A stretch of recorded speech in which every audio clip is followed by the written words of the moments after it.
Hello everyone, I hope you are doing well. Myself Kuhu Sarkar and today I am going to talk about the famous new critics Cleanth Brooks.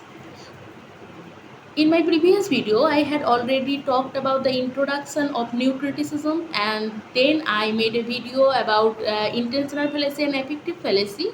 After that, I made a video about John Prodensum and today I am going to talk about Cleanth Brooks. So if you did not watch my previous video, you can watch it for further clarification. So let's know about Cleanth Brooks. Here is the picture of Cleanth Brooks.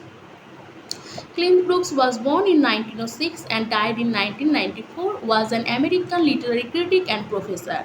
He is best known for his contribution to new criticism in the mid-20th century and revolutionizing the teaching of poetry in American higher education. So he is famous for his revolutionizing the teaching of poetry.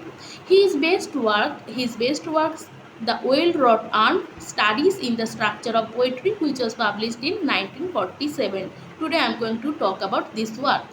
Then modern poetry and tradition, which was published in 1939, argue for the centrality of ambiguity and paradox as a way of understanding poetry.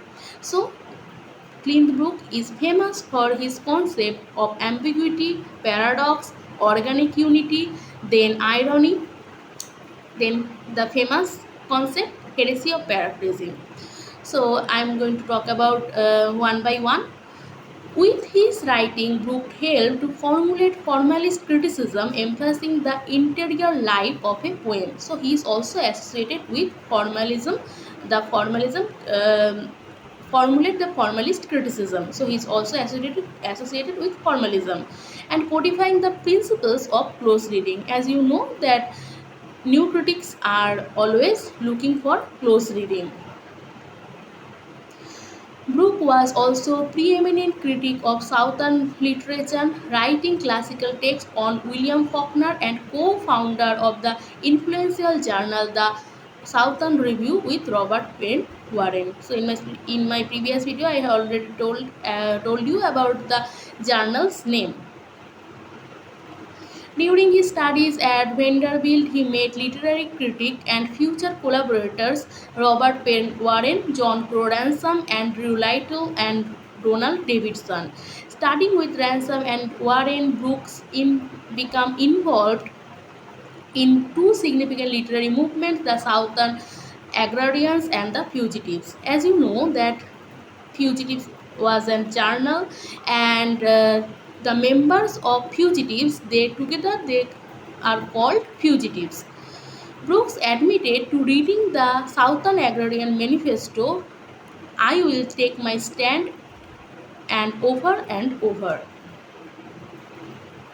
So let's know about some concepts by Brooks. First, I am going to talk about unity and organic unity.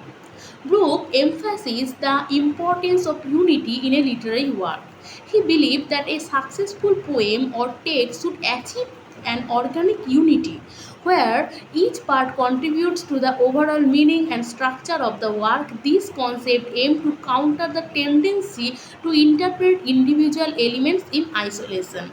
So he said that a successful work or text should achieve the organic unity, mean it should be an organic whole. Then he also talked about ambiguity. Brooks recognized that the importance of ambiguity in literature. He saw it as a source of richness and complexity, enabling multiple interpretation and inviting readers to engage more deeply with the text. As you know that in intentional fallacy and effective fallacy, Brooks also associated with this concept because he is also a new critic. So he emphasis that a text should have multiple meaning, multiple interpretation. So he said that if a text have ambiguity, it is good because it increase the richness of the text. Then he is also associated with the concept hermeticism. So Brooke introduced the term hermeticism to describe poetry that is dense and self-contained, requiring close attention to decipher its meaning and connection. So he is also associated with the concept hermeticism, which describe that poetry is dense and self-contained. It is dense and self-contained and requiring close attention, means requiring close reading to decipher its meaning and connections. Then let's know about his major works. You can note down major works by Brooks: the relation of the Alabama Georgia dialect to the provincial dialects of Great Britain, which was published in 1935. Then understanding poetry, his important work. Most of his concept came from this text, which was published in 1938. Along with Penn Warren, he published it. Then understanding fiction, along with Robert Penn Warren, which published in 1943. Then the Oil Wrought Urn, his most famous work, the Oil Wrought Urn, studies in the structure of poetry, which was published in 1947. Important date. You can remember it easily, right? So, literary criticism, a short history. Understanding drama, along with Robert Haleman, which was published in 1945. Then the Hidden God, studies in Hemingway, Faulkner, Yeats, Eliot, and Warren, published in 1964. It was an essay. So now I'm going to talk about the Oil Wrought Urn, his most famous work. The Oil Wrought Urn studies in the structure of poetry is a 1947 collection of essays by Cleanth Brooks. So it is a collection of essays. There are 11 essays. It is considered a seminal text in the new critical school of literary criticism. The title contains an allusion to the fourth stanza of John Donne's poem The Canonization, which is the primary subject of the first chapter of the book. So the title contains an allusion to the fourth stanza, which is taken from John Donne's the poem The Canonization. The Oil Wrought Urn is divided into 11 chapters, turn of which attempt close reading of celebrated English poems from verses in Shakespeare's Macbeth to Yeats among school children. So it attempt to close reading from Macbeth to Yeats among the school children. The 11th and most famous chapter entitled The Heresy of Paraphrase, the most important concept by Cleanth Brooks. The heresy of paraphrase is a polemic against the use of paraphrase, is describing and criticizing a poem. This chapter is followed by two appendix: criticism, history, and critical relativism. So there are two appendix, which is criticism, history, and critical relativism, and the problem of belief. There are two appendix. Most of the book's contents had been previously published in 1947. So most of the book's content has been previously published, but in the essay The Oil Wrought Urn, he reorganized it and published it. And this position it articulates is not significantly different from Brooks' earlier books, Understanding Poetry and Modern Poetry. So it is not, the concept is not different from his earlier books, which are Understanding Poetry and Modern Poetry, which is also famous. The tradition. The unique contribution of Oil Wrought Urn is that it combines the close reading, analyzes the previous volumes while answering the sum of criticism directed at Brooks' theory.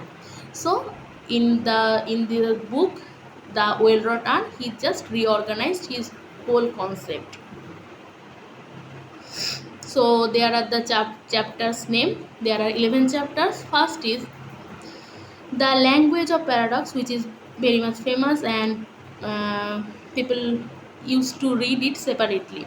The Language of Paradox, then The Naked Babe and the Clock of Manliness, then The Light Symbolism in Il Allegro, Il Penseroso, What Does Poetry Communicate, The Case of Miss Alavera Farmer, Grace Storied Urn, Wordsworth and Paradox of the Imagination, Keats Sylvian Historian, History Without Footnotes, The Motivation of Tennyson's Weeper, Yeats' Great Rooted Blossomer, then the heresy of paraphrase. So the language of paradox and heresy of paraphrase are the most important chapters.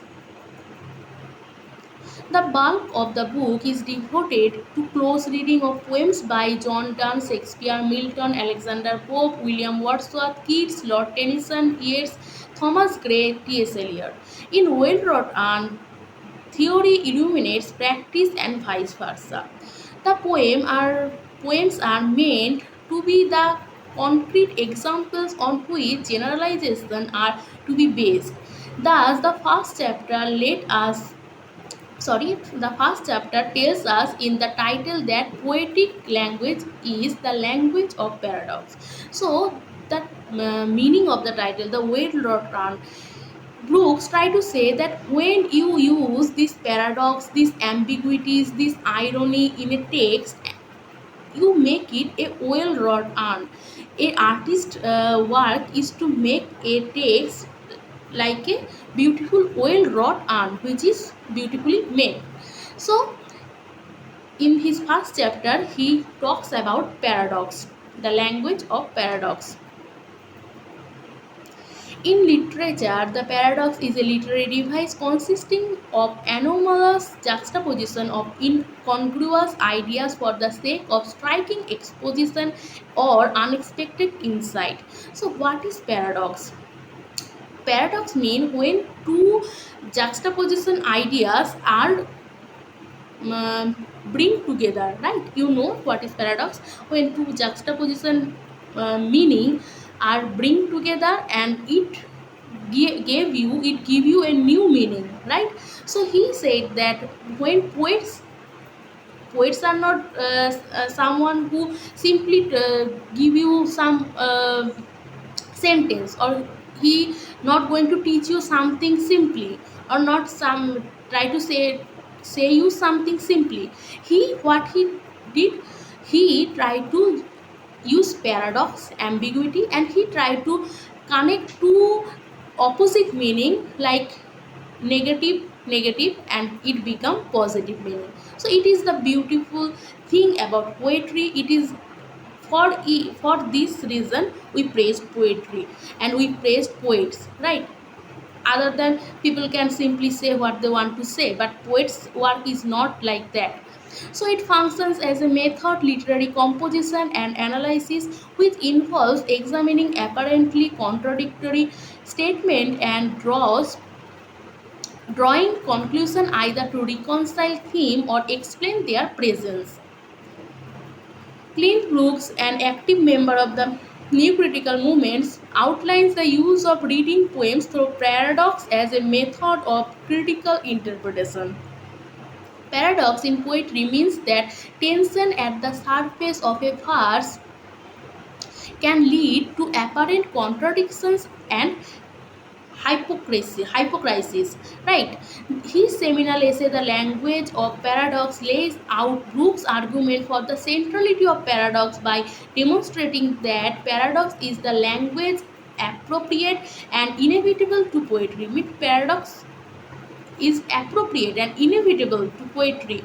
The argument is based on the contention that referential language is too vague for the specific message a poet expresses. He must make up his language as he goes. So he said that you cannot say it simply, you have to use paradox. And when the writer use this kind of method, this kind of form, I already told you that he is associated with formalist, so he is focusing on the formal aspect of the text. So he said that when a poet use these kind of methods in his writing, use this kind of forms in his writing, it make it more beautiful or more stranger. After that, when formalists came, they talked about defamiliarization. So here he is not talking about that, but similarly he said that when the poet use this kind of methods,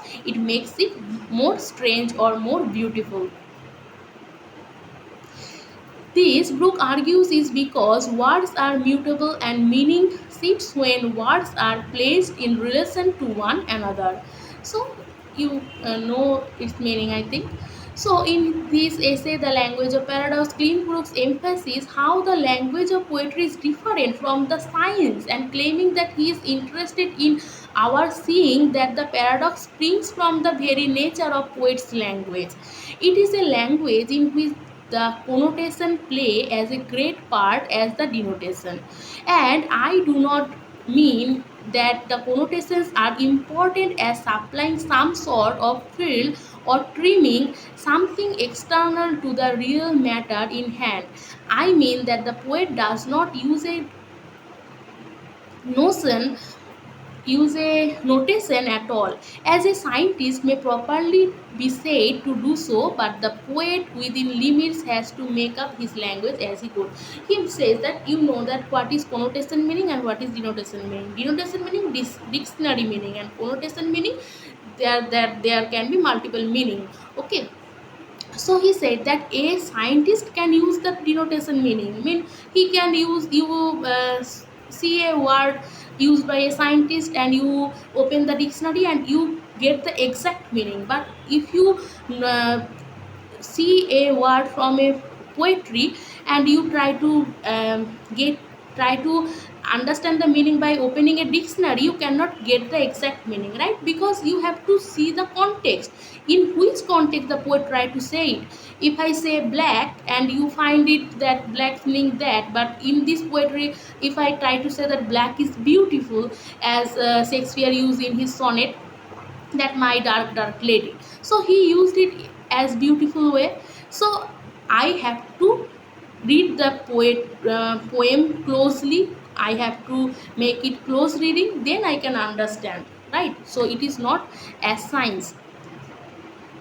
So in this passage, Brooks stressed the poetic language is inherently different from scientific language because the poet contrasts his language as he goes and defines his own rules. So he goes and defines his own rules. The poet then has control over language and must take an active role in the shaping of what literature means. So the poet should take the important role. The poet then is not limited to the denotation of what, as I told you that poet's meaning is not limited to the denotation of word, but instead revealed in the possible connotation of words. The individual poet is given a great deal of power then in the process of knowledge making, and reader is isolated from the production of meaning. So here he said that the individual poet is given a great deal of power, then in the process of knowledge making and reader is isolated from the production of meaning. Then he talked about paradox. So in the writing of poem, paradox is used as a method by which unlikely comparison can be drawn and meaning can be extracted from poems, both straightforward and enigmatic. Brooks points to William Wordsworth's poem, It is a beauteous evening, calm and free. He begins by outlining the initial and surface conflict, which is that the speaker is fed the worship while the female companion does not seem to be. The paradox discovered by the poem's end is that the girl is more full of worship than the speaker, precisely because she is always consumed with sympathy for nature and not, as is the speaker, in tune with the nature with while immersed in it. So he used the quotation, it is a beauteous evening, calm and free, and he tried to show that how Wordsworth used paradox and how by using this paradox make this poem more famous. Because if he try to say it simply, it not going to interest or attract the interest of the reader.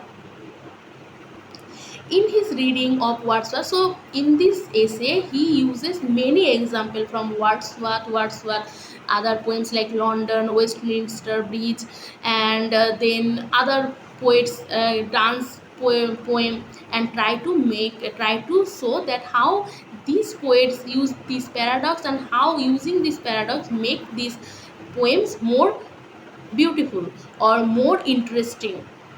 In his reading of Wordsworth's another poem, composed upon Westminster Bridge, Brooke contends that the poem offers paradox not in its detail but in the situation which the speaker creates. Though London is a man marvel in many respects in opposition to nature, the speaker does not view London as a mechanical and artificial landscape, but as a landscape comprised entirely of nature. Since London was created by man and man is part of nature, London is thus too a part of nature. So here, when he showed London, he does not show it as a mechanical or artificial landscape, but he tried to show it as a part of nature, because London is made by man and man is part of nature, so it is a product of nature. So he used it in this way. It is this reason that gives the speaker the opportunity to remark upon the beauty of London as he would a natural phenomenon. As Brooke points out, that can call the houses sleeping rather than dead, because they too are vivified with the natural spark of life and granted to them by the men that built them. So here Brooks tried to say that why Wordsworth is famous, why Wordsworth this poem became famous, because he can call the houses sleeping rather than dead, because they are too vivified with natural spark of light and granted to them by the man they built. So for this reason, this poem is famous, because he uses paradox. He tried to give the London, which is an artificial and mechanical landscape, and he tried to give it a natural way, because this London made by man and man is part of nature. So he make is different, totally different, by using this paradox, by using these forms.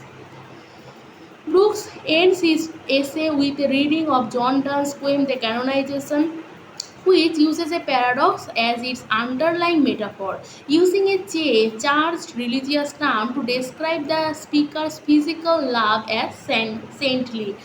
Dance effectively argues that in rejecting the material world and withdrawing to a world of each other, the two lovers are appropriate candidates for canonization. This seems to parody both love and religion. So you have to know this poem to understand this essay. So he said that when Dan reject the material world and withdrawing to a world of each other, the two lovers are appropriate candidates for canonization.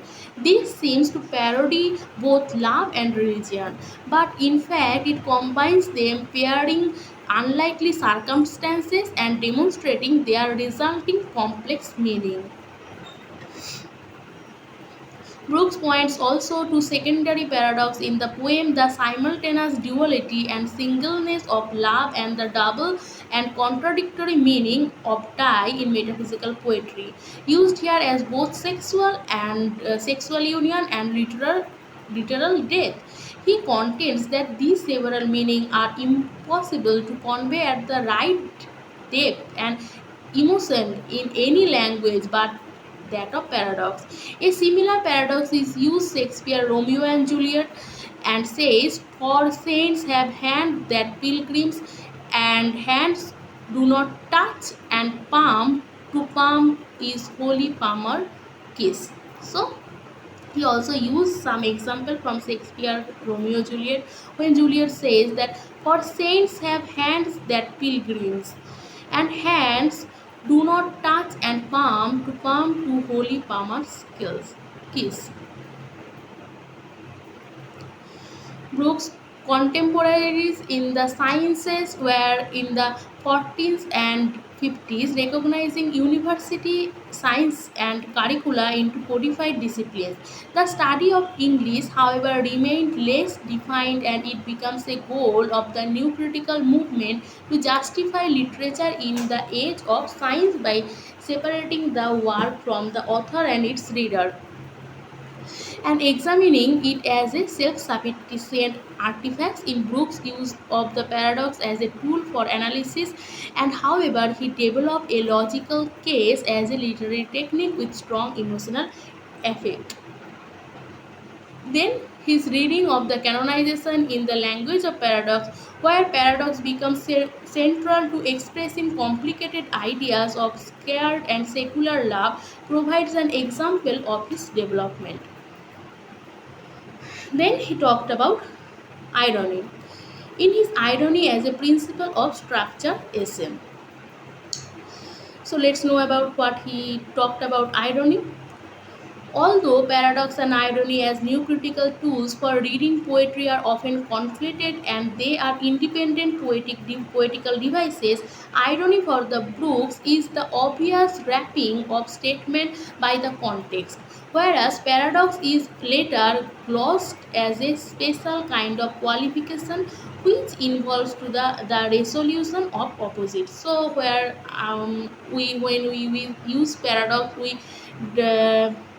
use two opposite meaning, and by rearranging it we make it a new meaning. And when we use irony, when we try to wrapping the statement. So irony function as a presence in the text and overriding context of the surrounding words that make up the poem. Only statements such as 2 plus 2 is 4 are free from the irony. So you can make irony, but when you talk some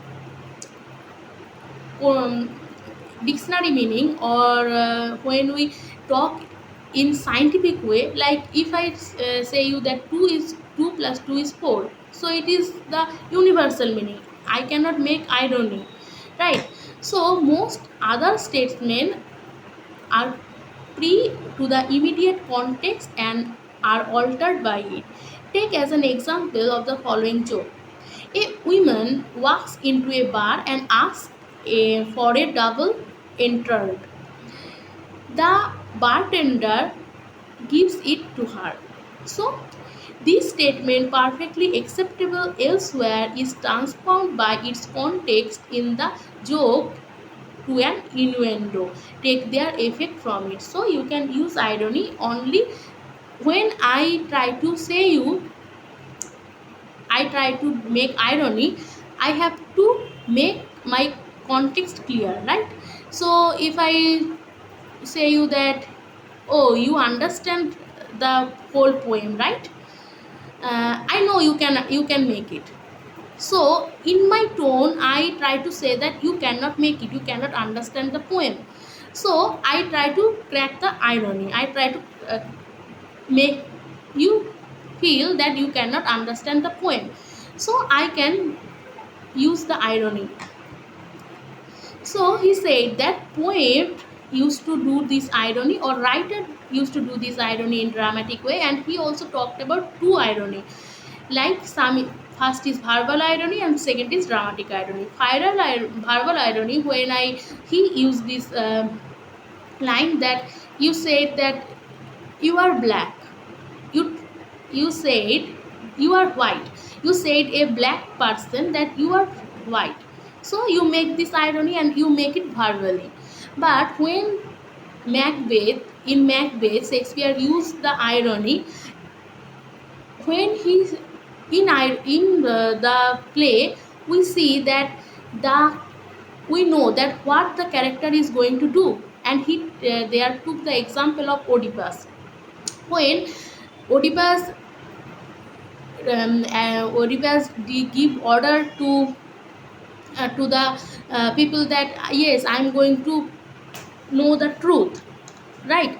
And he said that I am going to know the truth, and he we the audience already know the what is the truth. Oedipus is the murderer of his father, and he married his mother, but Oedipus himself don't know it. So it is a example of dramatic irony and verbal irony. I had told you, right? So he divides two irony: verbal irony and dramatic irony. So here irony is the key to validating the poem, because a text of any statement grows from the context.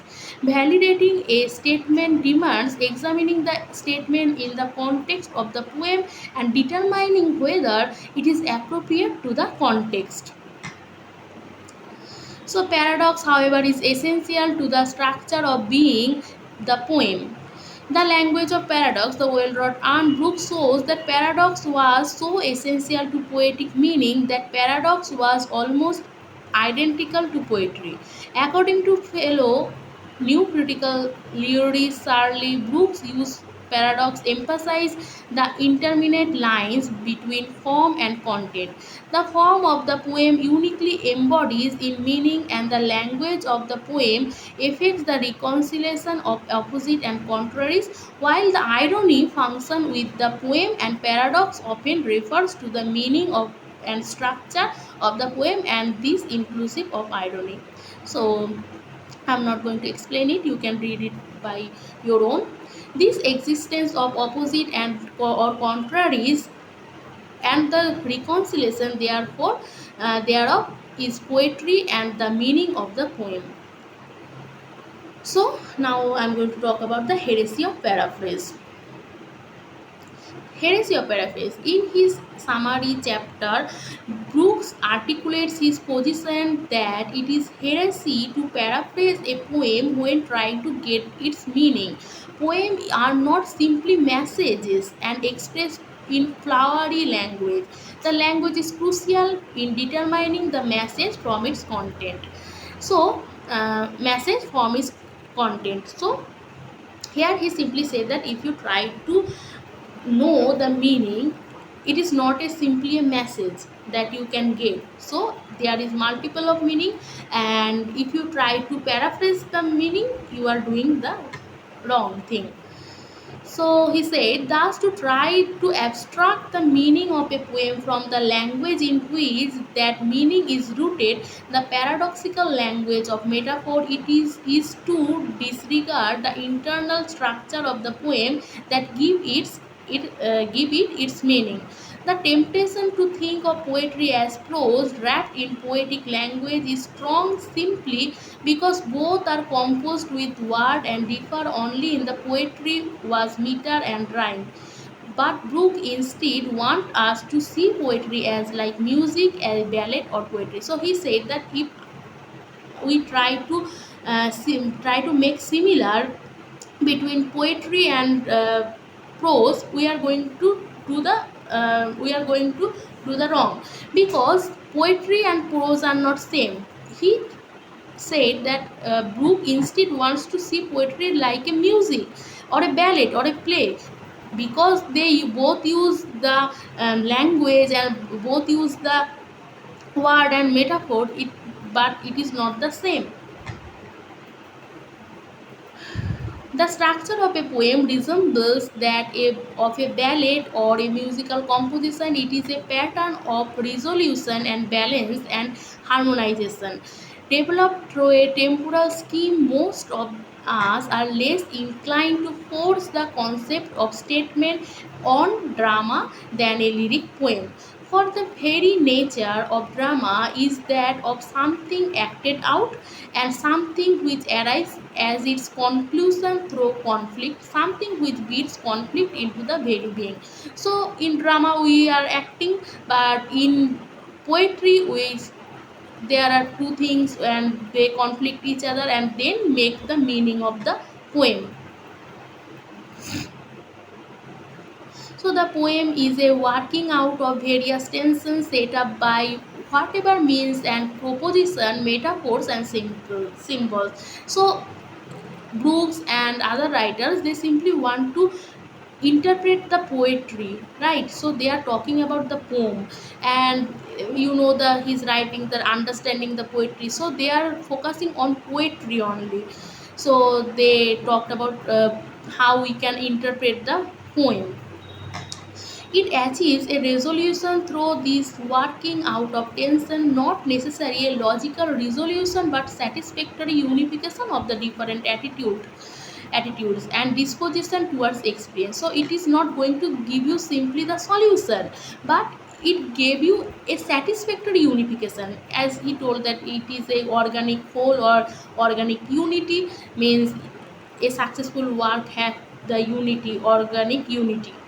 So it not going to give you the solution but give you a satisfactory unification.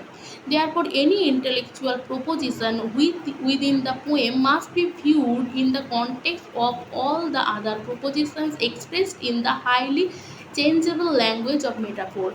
The poem does not try to find the truth value of a particular idea, it tries to juxtapose many contradictory ideas together and reach a sort of resolution. So it not going to give you the particular solution, or it does not try to find the truth of a particular idea, but it tries to juxtapose many contradictory ideas together and reach a sort of resolution.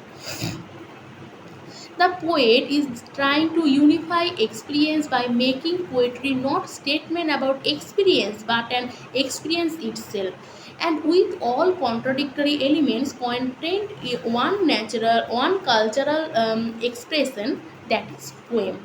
So they usually talk about poetry or poem. So here I am trying to make you understand as I understand. So if you find anything wrong, you can comment it, and if you like my video, my way of teaching, you can subscribe my channel to support me, and thank you for giving your time.